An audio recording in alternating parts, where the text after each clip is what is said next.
Welcome. I'm BagMan, and we're playing Firewatch, which is a storytelling game. And we're gonna jump straight into it. You see Julia. Okay, I don't see anybody, but okay. Who the fuck is Julia? Oh, okay. This is about your age, late 20s, laughing with well-dressed professors and grad students from nearby CU Boulder. You, Henry, are out drinking with your pals. I approach her. You are drunk. So what's your, major? You're pretty. Right, okay, what's your major? That's the one we want. You slur the word major and it smells like cause. You give an awkward smile. Evolutionary biology, she says, and I'm a professor. Cool, you reply. What's yours? She asks. She sniffs the air. Toxicology. I'm a major in getting fucking drunk. Was that a bird, you ask? She says defiantly. What would she hurt your feelings? She asks you if you want to split a cheeseburger. 1 week later, you and Julia's boyfriend. Oh, well that's sweet. That's what happens when you go on a fucking grinder date. Pick up the backpack. Okay. I will pick up the backpack. And then... Oh. Hello, what's happening? Can't run. Is this my car? Yep, this is my car. You date for over a year. She drives you absolutely nuts. It's great. Okay. You move in. You share an apartment near the school with a view of the mountains. You two drink beer out on the deck. You drink beer just about everywhere. Life is good. Julia wants to get a dog. There's a scruffy, undersized beagle. Julia is in love. She wants to bring it with her to class. There's also an intimidating but gentle-eyed German shepherd. Nothing bad could happen to Julia while walking this dog. It's badass. You pick up the beagle and she names him Bucket, or you adopt the shepherd and name him Mayhem. Right. There's a scruffy, undersized beagle Julia's in love with. Well, I don't really want a dog. She wants the dog, so she can have any fucking dog she wants. Have that one. Bucket's a good dog, and a week later, you've totally forgotten about the other one. Julia loves him. You love him too. There you go, it all worked out nicely. I did pretty fucking good. 1979. You talk out on the deck. It's summer, 9:30 in the afternoon, and the heat still radiates off of the high desert. What do you think about kids? She asks. Fuck, we just got a fucking dog. Jesus Christ, love. Kids, they're not very smart or good at much. I'm saying if you and I have some, a couple, you're idiots. One day, white rush, that would be pretty good. One day, we just got a goddamn dog. She looks away out towards the mountain. We have plenty of time, right? Speak for yourself, mister. Don't worry, you assure her. You tell her she has the body of an undergod. My ovaries didn't get the memo, she says, laughing it off. One day, okay. Okay, one day, she says. 6 months later, you get engaged lying in bed on a Sunday morning. This isn't my fucking bed. Do not live in here. So, Thoroughfare Trailhead. We are here. Are we here? I don't know. Don't know where we are. Do not forget to check in. No fireworks and recommended for inexperienced hikers. Okay, I don't know if I'm experienced. We're going to fucking go over here. It's a very pretty game. 1980. It's a Thursday night and Julia is 4 hours late. She doesn't call, you're worried and getting angrier by the minute. She walks in after you've gone to bed. She's not quite drunk, but she's clearly been having a fun time. You fight when she gets between the sheets. You get mad or you ignore her. Ignoring isn't usually the best thing to do. At least you're open and you're being transparent that you're pissed off. That's probably better. Jesus fucking Christ, I'm sick. You call her an inconsiderate asshole. Jesus, right, okay. She tells you to fuck yourself and to not be such a baby. You call her selfish. I think she wins. She knows you mean it and it hurts her feelings. She just told me to fuck myself. What about my goddamn feelings, bitch? Julia still likes to draw.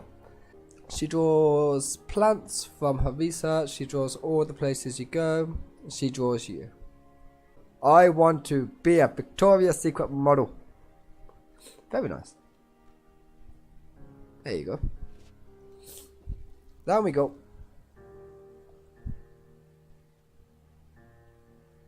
Just assume we follow this path.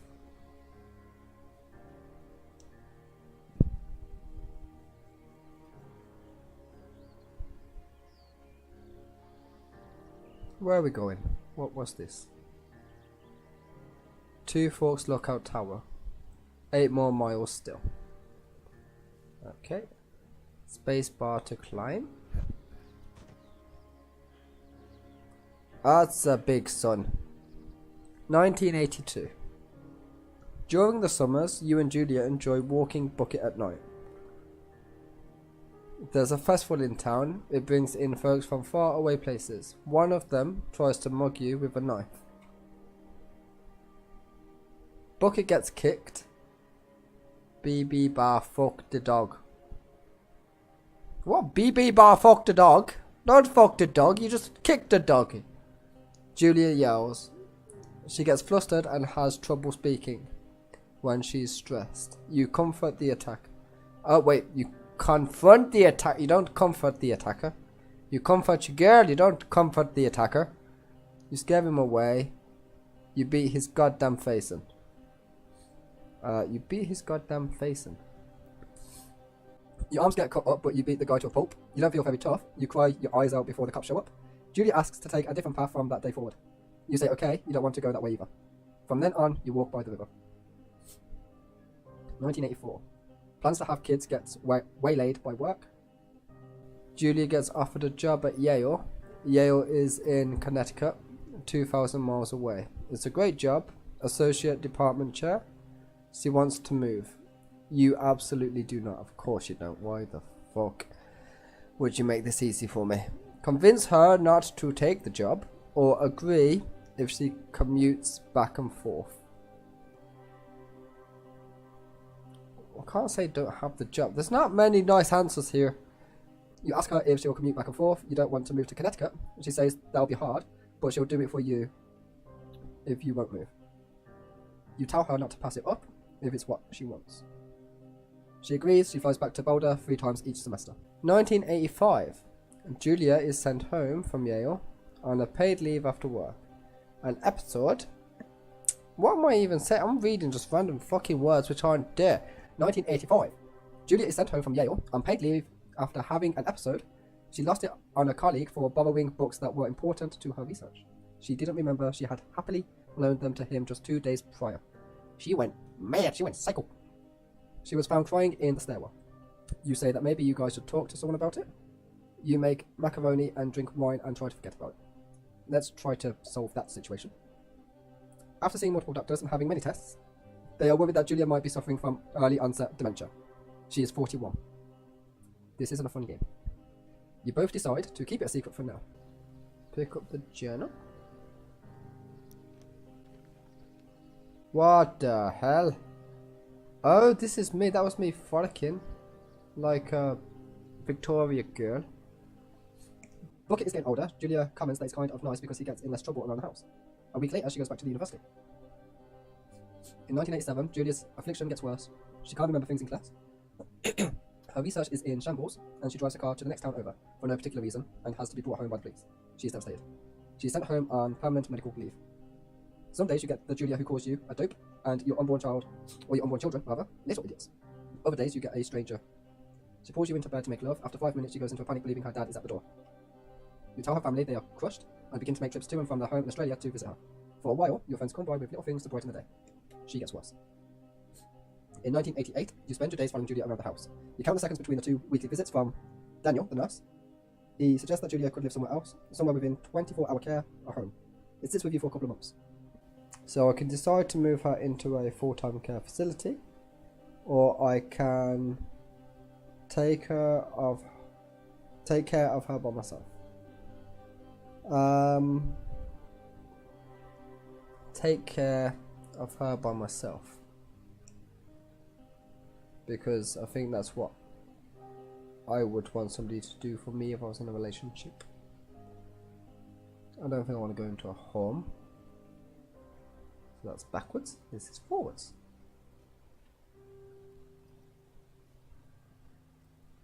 Not one? No.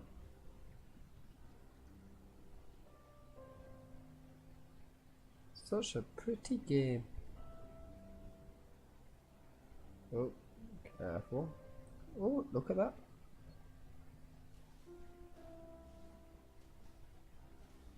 Bye bye. It is impossibly hard. The worst is when you get mad at her, like when she tries to cook her own food. You can't do anything without her, and she can't do anything without you. When she goes to sleep, you stay up for a few hours. Drinking on the deck, watching baseball in the summer, college basketball in the winter. Drinking then too. You start going out after you put her to bed. The first time you do it, you worry about her getting up and walking around while you're gone. You put a chair in front of the bedroom door, or you trust that she sleeps like a rock. I don't trust that she's going to sleep very well. You go to the same bar at the boring end of Pell Street. It's nice there. Over time, you tell Sheila, the bartender, everything. It's a huge weight off. You're home and in bed by 1 AM, a couple nights a week. You look forward to those nights. So I'm an alcoholic. Oh, enter. Yeah. Go to the next scene, please. Oh. In 1989, one night you are stopped at a DUI checkpoint. You blow a 10, or .10, and are taken to jail for the night. You consider trying to hide it, but you tell your sister-in-law, Susan. Julia's parents take the next plane from Australia. They can't believe the state your house is in. Then they tell you Julia is coming to live with them. You don't argue. You say you'll visit soon. A few weeks go by. Summer is coming and you see an ad in the paper for a job.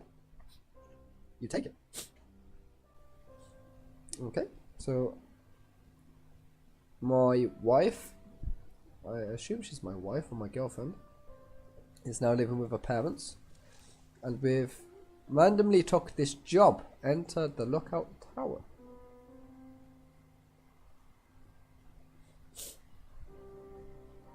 You have to excuse me, I'm a bit icky, so that is why I'm sniffing and coughing every now and then. So please bear with me while I cough up my life into the microphone. There's a lot of stairs here. Let's have a quick look. Very, very, very pretty game.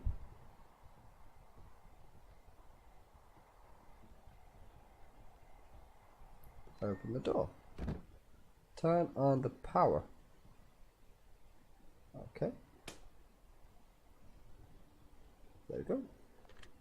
Hello, Two Forks Tower. Reply. So hold left shift to activate the radio. And then okay, I needed. Hello? Got it. I know how it works. It's Henry, right? Yeah. I'm Delilah. Yeah, that's what the guy said on the phone. So, what's wrong with you? Excuse me? How would? Take this job to get away from something. So, what's wrong? What's wrong with you? Yeah, bitch. Great idea. Go ahead. Look, I just hiked for 2 days, so I don't really follow whatever it is you're doing right now. You take a stab at what's wrong with me. Fine, then can I sleep forever? Sure, buddy. Okay, now go ahead.